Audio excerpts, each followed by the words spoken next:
გაიმართა აქციების დროს დაკავებული არჩილ მუსელენცის საქმის განხილვაც მას ბრალდდება სხვისი ნივთის განზრახ დაზიანება და განადგურება.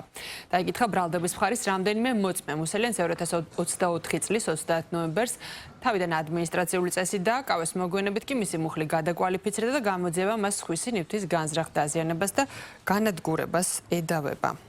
ეჭვები არ გაგვაჩნია ამ საქმესთან დაკავშირებით, ზუსტად ვიცით, რომ საქმის მასალები არის გაყალბებული.